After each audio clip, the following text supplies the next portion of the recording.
Bismillahirrahmanirrahim. Welcome to lecture number 22 of Pakistan Studies for grade 9. This is your Pakistan Studies book by Khyber Pakhtunkhwa, textbook board Peshawar. Now student, open your book.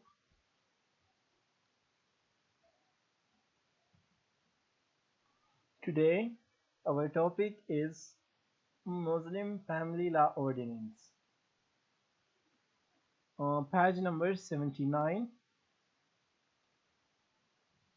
Basically, many reforms were introduced by Ayub Khan, like economic, agriculture, political, and other reforms. But one of them was Muslim Family Law Ordinance.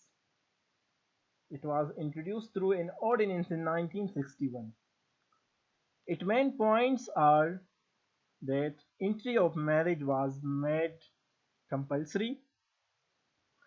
For second marriage, willingness of first wife was necessary. Tradition method of divorce was abandoned. Arbitration councils were established, and many more.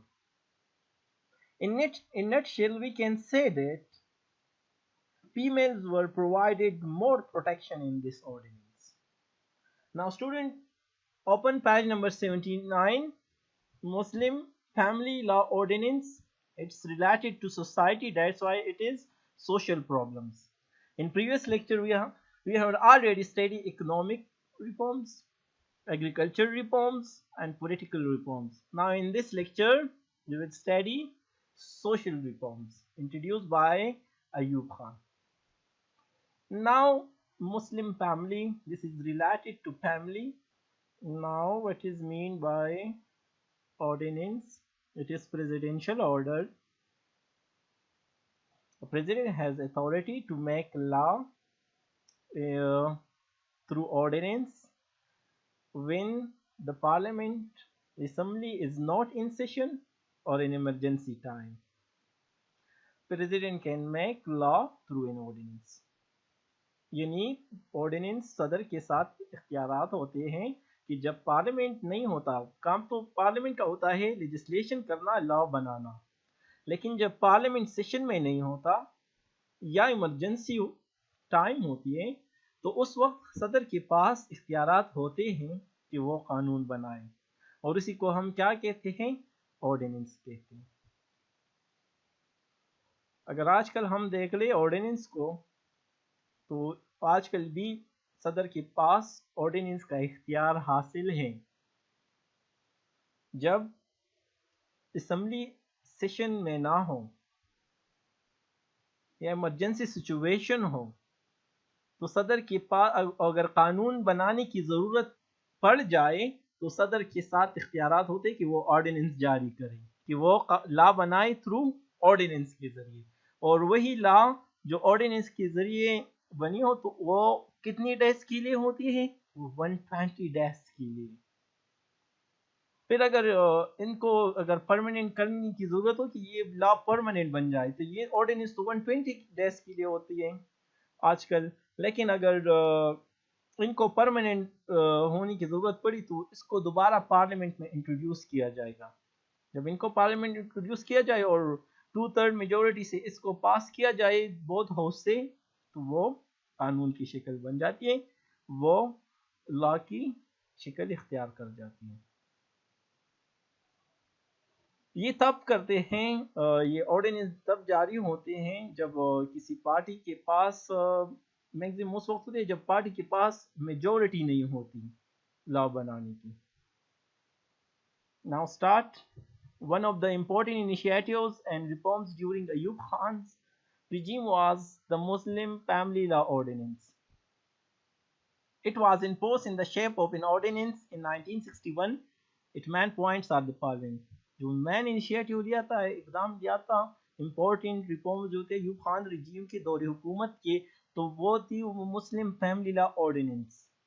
और ये जो Muslim family law जो थी ये import किया गया, तो उस वक्त जो असम्बली नहीं थी, तो जो इनको इम्पोज किया तो उसको किस शेप में? ऑर्डिनेंस की। ऑलरेडी हमने पढ़ा कि जब असम्बली इन सेशन ना हो या इमरजेंसी सिचुएशन हो तो सदर कानून बना सकता है थ्रू ऑर्डिनेंस के जरिए। तो उन्होंने अयूब खान ने ऑर्डिनेंस जारी किया इसी लॉ को थ्रू ऑर्डिनेंस के जरिए, कब? 1961 में।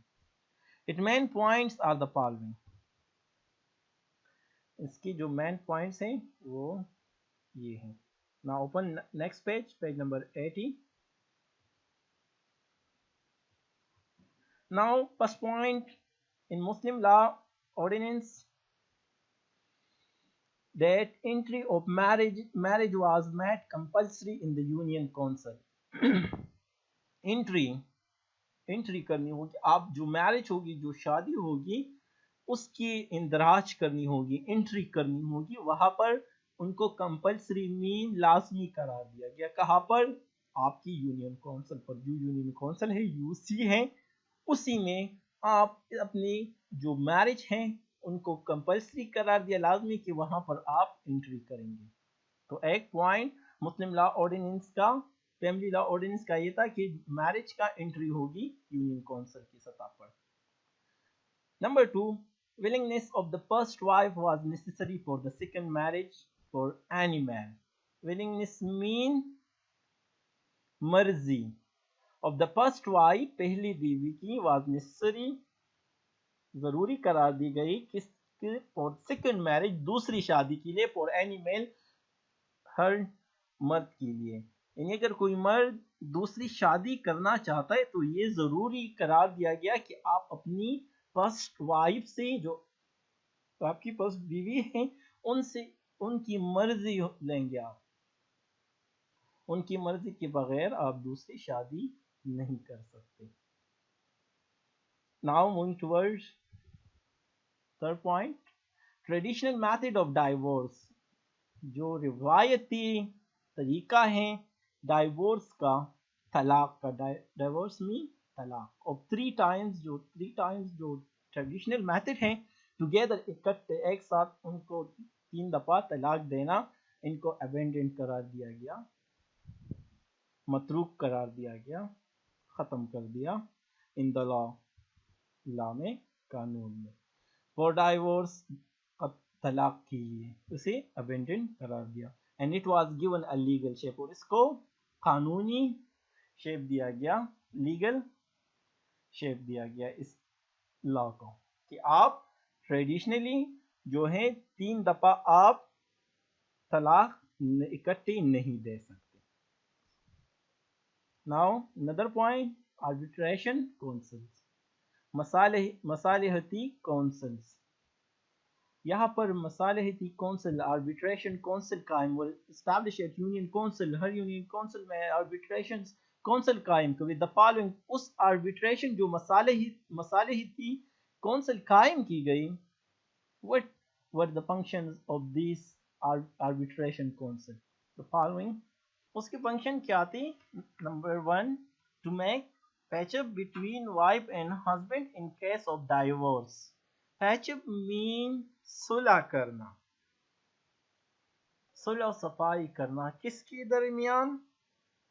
जब डाइवोर्स हो जाए, तलाक हो जाए, तो इसी केस में वाइफ और हस्बैंड के दरमियान पैचअप करना, इसी आर्बिट्रेशन काउंसिल का फंक्शन होता था कि जो तलाक हो जाए, इनकी इन case of divorce they make patch-up between the wife and husband. Man may be given permission of second marriage when consent of first wife is taken and he can support her. मर्द को दूसरी शादी की इजाजत उस सूरत में दे कि पहली बीवी की मर्जी शामिल हो। इसी का फंक्शन ये होगा कि मर्द को दूसरी शादी की इजाजत दे दे उस वक्त जब उसमें उसकी फर्स्ट बीवी की मर्जी शामिल हो, और वो इसको, जो आदमी है, वो अपनी फर्स्ट बीवी को उसकी कपालत भी कर सके, उसको सपोर्ट भी करे, तो तब इनको परमिशन होगी दूसरी शादी की। To determine the responsibility of supporting the wife and children, इसी आर्बिट्रेशन काउंसिल का ये भी कि वो मुतय्यन करे, वजाहत करे किस चीज की उनको, उनकी जो रिस्पॉन्सिबिलिटी है जो आदमी की, सपोर्टिंग अपनी जो फर्स्ट बीवी की जो कफालत और अपनी उसकी बच्चों की जिम्मे जो कफालत होगी तो उसकी वो डिटरमाइन करें, यानी बीवी बच्चों की कफालत की जिम्मेदारियों को मुतय्यन करना, उनकी कफालत किसकी, वाइफ की, और बच्चों की जो कफालत हैं उनकी जिम्मेदारियों को मुतय्यन करना इनका काम होता था। Females were provided more legal safety with this ordinance. इसी ऑर्डिनेंस में फीमेल को लीगली कानूनी ज्यादातर कानूनी हिफाजत इस ऑर्डिनेंस में किसको दिया गया, फीमेल्स को। Imam and Hatib were appointed as registrar for the entry marriage in the Union Council. इमाम जो मस्जिद का इमाम है और जो हतीब है जो खुतबा देता है उसको अपॉइंट किया गया एज ए रजिस्ट्रार, मीन कि वो जो यहाँ पर जो कंपल्सरी करार दिया यूनियन काउंसिल में एंट्री ऑफ मैरिज, तो वो कौन करेगा यूनियन काउंसिल की सतह पर, वो इमाम और खतीब करेगा। First time family planning introduce for controlling population. पहली दफा इसी ऑर्डिनेंस में खानदानी मनसूबाबंदी पर अमल कराने की कोशिश की गई ताकि तेजी से बढ़ती हुई आबादी को कंट्रोल किया जा सके। Last line, where the ordinance was welcome some people criticise it also. यहाँ पर तो ये इनको वेलकम किया, सपोर्ट किया, इनको अवाम में पजीराई, लेकिन वहाँ पर काफ़ी क्रिटिसिज्म भी किया गया इस ऑर्डिनेंस को।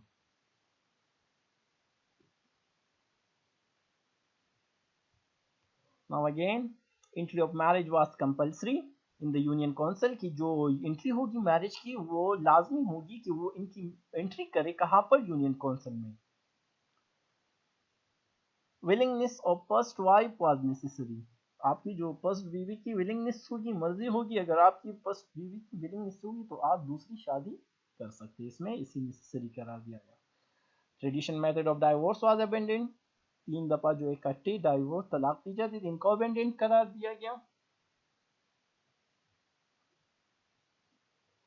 Now arbitration councils were established in the Union Council and function of that arbitration council are the following: make patch up between wife and husband, सलाह कराना होगा in case of divorce, permission of second marriage, इनको इजाजत होगी second marriage की वो उस वक्त दे सकेगी जब अब पहली बीवी की कॉन्सेंट जो मर्जी शामिल होगी और फिर इनको वो सपोर्ट भी करे, तो तभी भी ये आर्बिट्रेशन काउंसिल इनको दूसरी शादी की इजाजत देगी, इनकी मुतय्यन करेगी responsibility of support and wife and for wife and children, जो बीवी और बच्चों की कफालत की जो जिम्मेदारी है ये आर्बिट्रेशन काउंसिल इनको मुतय्यन करेगी, वजाहत करेगी इनकी। Females were provided more safety in this ordinance. अगर हम देख ले तो इस ऑर्डिनेंस में किसको ज्यादा तहफ्फुज़ दिया गया कानूनी लीगली सेफ्टी, फीमेल्स को। Now who will make the entry of the of the marriage in the Union Council? Imam and Hatib will be the registrar and entry of marriages in the Union Council. First time family planning was introduced in this ordinance to control the population. Now this is the end of lecture। Homework note करें,